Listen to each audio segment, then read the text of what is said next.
Hello friends, welcome to your YouTube channel fintech channel में आपका बहुत बहुत स्वागत है। दोस्तों, आज है तारीख 10 नवंबर और आज के दिन एफएल इंडिया ने अपने नंबर्स जो हैं तो पेश किए हुए हैं। तो आइए हम एक बार एफएल इंडिया के नंबर्स को यहाँ पे रिव्यू कर लेते हैं। रिव्यू करने से पहले दोस्तों, अगर आपने चैनल को सब्सक्राइब नहीं किया है तो ज़रूर सब्सक्राइब कर लें और बेल आइकन को हिट करना ना भूलें ताकि आपसे इस तरीके के बेहतरीन वीडियोज़ मिस ना होने पाएँ। दोस्तों, इसके अलावा हमारा एक टेलीग्राम चैनल भी है जहां मैं आपको लाइव मार्केट न्यूज़ से अपडेटेड रखता हूं। आप चाहें तो उसे भी ज्वाइन कर सकते हैं, आपको लिंक डिस्क्रिप्शन में मिल जाएगा। तो दोस्तों, यहां पे हम बात करते हैं इनके कंसोलिडेटेड फाइनेंशियल समरी के बारे में, जहां पे जो सारी वैल्यूज़ आप देखेंगे यहां पे मिलियंस में दी हुई हैं, बट मैं आपको करोड़्स में ट्रांसलेट करके बताऊंगा जिससे कि समझने में आपको थोड़ी सी आसानी महसूस हो।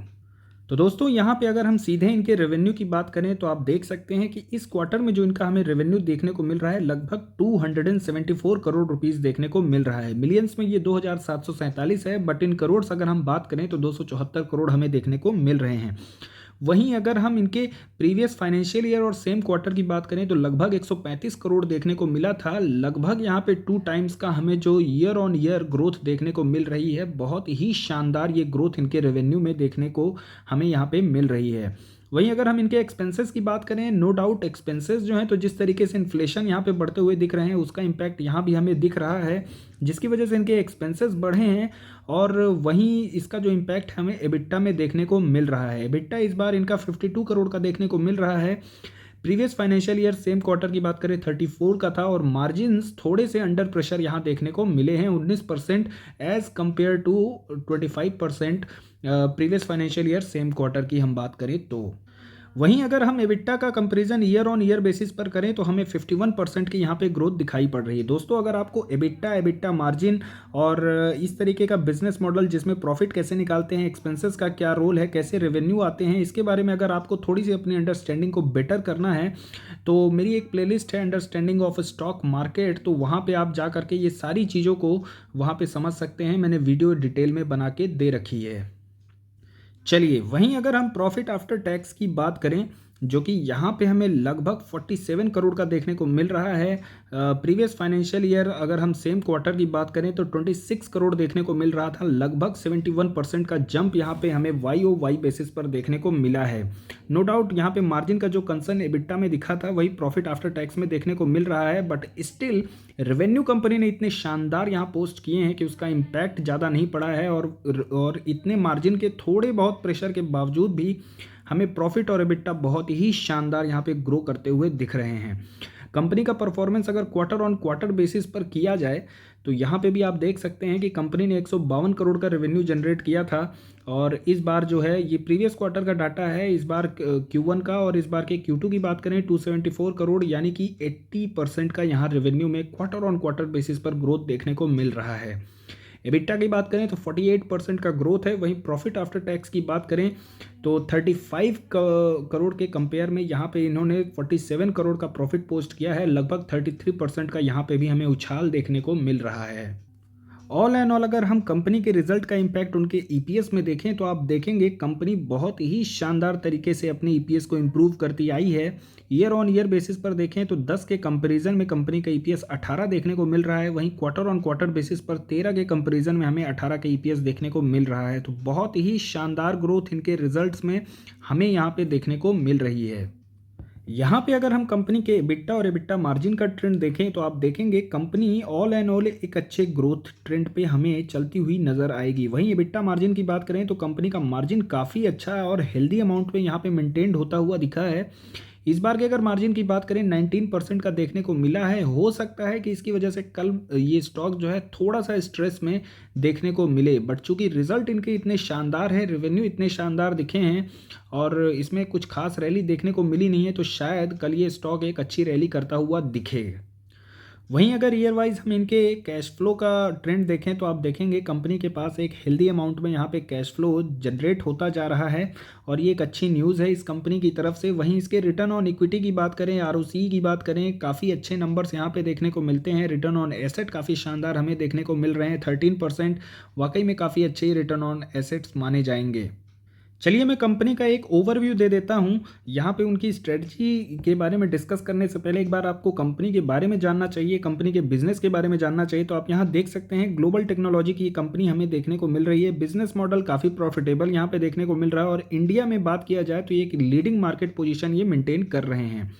कंपनी का जो मेन बिजनेस है वो B2C यहाँ पे देखने को मिल रहा है, जहाँ हमें 99% का रेवेन्यू जनरेट होता हुआ दिखता है। वहीं कंपनी के ग्लोबल रीच की बात करें तो India, south Asia, middle east और अफ्रीका और north America, Europe, Japan, Korea, Australia, यहाँ पे कंपनी का जो हमें रीच है वो देखने को मिल रहा है। कंपनी के पास पेटेंट भी काफ़ी अच्छे हैं, आप देख सकते हैं 6 पेटेंट्स जो हैं तो यूएस में यहाँ पे ग्रांटेड किए गए हैं। वहीं 14 पेटेंट्स जो हैं तो यूएस, इंडिया और सिंगापुर में भी इन्होंने फाइल किए हुए हैं। अब अगर यहाँ पे कंपनी के बिजनेस की बात करें तो ये इनका जो बिजनेस है ये हमें देखने को मिलता है end to end mobile advertisement का यहाँ पे बिजनेस कंपनी करती हुई हमें दिख रही है। अब कंपनी के अगर बिजनेस ग्रोथ की बात करें तो आप देखेंगे 91.6% यहाँ पे इनका जो बिजनेस है वो कंज्यूमर प्लेटफॉर्म रेवेन्यू से जनरेट होता है। मेनली यहाँ पे कॉस्ट पर कन्वर्टेड यूज़र की यहाँ पे CPCU के बिजनेस में कंपनी काम करते हुई दिखती है। फॉर एग्जांपल के लिए यहाँ पे इनका एक बिजनेस मॉडल दिखाया गया है, जैसे यहाँ पे कोई नया यूज़र है उसके कन्वर्जन की अगर बात किया जाए तो आप जैसे कोई भी फॉर एग्जांपल क्रिकबज़ का आप ऐप देख रहे हैं, वहाँ आपको ये एक ऐड दिखाई देता है। कोई भी अगर न्यू यूज़र है जो कि इस अमेज़ॉन के ऐप को इंस्टॉल करता है, वहाँ से फिर वो शॉपिंग करता है, तो चूंकि ये ऐड दिखाने की वजह से उसने नया अमेज़ॉन का ऐप इंस्टॉल किया और जो भी वहाँ से अमेज़ॉन को रेवेन्यू जनरेट होता है तो उसके बदले में कंपनी जो है तो एफएल को वहाँ पे फ़ी देती हुई आपको दिखेगी। ये एक यहाँ पे इनकी जो लॉयल्टी फ़ी बनती है वो यहाँ पे एफएल का उससे रेवेन्यू जनरेट होता हुआ दिखेगा।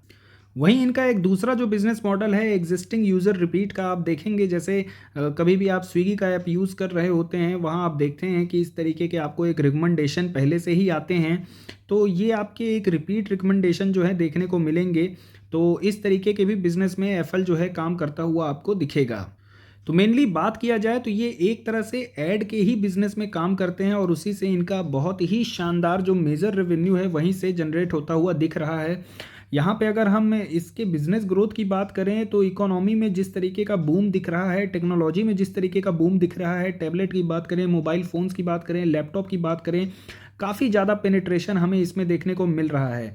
और जब से सही बताऊं तो जब से जियो आया है, जिस तरीके से इंटरनेट काफ़ी ज़्यादा सस्ते हो गए हैं, यूट्यूब के यूज़र बहुत ज़्यादा बढ़ गए हैं, इंटरनेट के यूज़र बहुत ज़्यादा बढ़ गए हैं, तो उस तरीके से हमें यहाँ इस ऐड का भी पेनिट्रेशन इस सेगमेंट में काफ़ी ज़्यादा देखने को मिल रहा है। और यही रीज़न है कि एफएल के हमें जो बिज़नेस है इस तरीके से ग्रो करते हुए दिख रहे हैं, उनके रेवेन्यू और उनके प्रॉफिट इस तरीके से हमें ग्रो करते हुए दिख रहे हैं। आज के अगर एफएल के कारोबार की बात करें तो ओपनिंग एक यहाँ पे अच्छी हाई हुई थी, उसके बाद थोड़ा और स्टॉक बढ़ा और फाइनली एक लो हमें देखने को मिला। ये इसका एक 1050 का एक अच्छा सपोर्ट यहाँ पे देखने को मिल रहा है और फिर यहाँ पे हमें लगभग 1.5% की गिरावट के साथ 1087 पर क्लोज होता हुआ दिखा। आज की डिलीवरी की बात करें तो लगभग 37% की डिलीवरी बहुत ही शानदार डिलीवरी मानी जाती है। चलिए अब यहाँ पे हम अगर स्टॉक स्पेसिफिक स्ट्रेटजी की बात करें तो कंपनी एक रेंज बाउंड हमें यहाँ पे देखने को मिल रही है। लगभग मार्च के बाद से यहाँ पे कंपनी जो है तो एएसएम की लिस्ट में हमें शामिल होती हुई दिखी, जिसके बाद वॉल्यूम में काफ़ी ज़्यादा हमें गिरावट देखने को मिली। स्प्लिट की भी न्यूज़ आई, लेकिन स्प्लिट की वजह से जो रैली हमने आईआरसीटीसी में देखी वो रैली यहाँ एफएल में नहीं देखने को मिली। अभी भी अगर स्टॉक प्राइस की बात करें तो हमें एक डिस्काउंटेड प्राइस पर स्टॉक जो है तो अवेलेबल दिख रहा है। अब अगर कल की बात करें तो देखिए रिजल्ट बहुत ही शानदार हैं, मुझे बहुत पर्सनली बहुत ज़्यादा पसंद आए हैं। रेवेन्यू में बहुत अच्छा उछाल है और एक जो मार्जिन का कंसर्न है वो आने वाले टाइम में हो सकता है इम्प्रूव होता हुआ दिख जाए। तो रेवेन्यू की वजह से हो सकता है कि एक अच्छी रैली करता हुआ दिखे। अगर नहीं करता हुआ दिखता है आपको, मार्जिन की वजह से थोड़ा सा प्रेशर में आता हुआ दिखे और 1100 या उसके नीचे आपको ये स्टॉक दिखे तो मेरे हिसाब से उसमें पोजीशन आपको बना लेनी चाहिए। अगर आपको कंपनी का बिजनेस मॉडल पसंद है, कंपनी पसंद है, तो मेरे हिसाब से पोजीशन बना लेनी चाहिए। आगे आने वाले टाइम में कंपनी में बहुत ज़्यादा ग्रोथ देखने को मिलेगी और मुझे लगता है ये जो स्टॉक प्राइस आज आपको 1000 के आसपास देखने को मिल रहा है, विद इन 1 ईयर मुझे लगता है 1500 के ऊपर आराम से ये कंफर्टेबली सस्टेन करता हुआ आपको दिखेगा। स्टॉक के यहाँ पे सपोर्ट की अगर बात की जाए तो 1050 का सपोर्ट देखने को मिलता है, फिर उसके बाद 1000 का बहुत ही गजब का यहाँ पे सपोर्ट देखने को मिल रहा है, जहाँ पे इसने अपना एक बॉटम बनाया था रिसेंटली। फर्दर अगर कभी इसमें गिरावट होती है तो मेरे हिसाब से आपको ये 900 का एक साइकोलॉजिकल सपोर्ट देखने को मिलेगा और उसके पहले 930 का एक सपोर्ट देखने को मिलेगा। बट अगर एवरेजिंग की बात की जाए तो मुझे लगता है ये एक पहला एक ये पॉइंट एवरेजिंग का होना चाहिए अगर आप करंट मार्केट प्राइस पर लेते हैं तो, और फिर फर्दर गिरावट होती है तो आप यहाँ पे एवरेजिंग कीजिए इस पॉइंट पर। और मुझे नहीं लगता इससे ज़्यादा कभी इसमें गिरावट होगी अनटिल और अनलेस आपको मार्केट में एक क्रैश देखने को मिले या प्रॉफिट बुकिंग बहुत ही ज़्यादा हैविली देखने को मिल जाए तो आई होप दोस्तों यहाँ तक जो भी मैंने आपके साथ शेयर करने की कोशिश की है, अगर आपको पसंद आया है तो वीडियो को एक लाइक करें, चैनल को जरूर सब्सक्राइब करें, ताकि मैं इस तरीके का क्वालिटी कंटेंट आपके साथ शेयर करने के लिए मोटिवेट होता रहूं। वीडियो को अंत तक देखने के लिए बहुत बहुत धन्यवाद।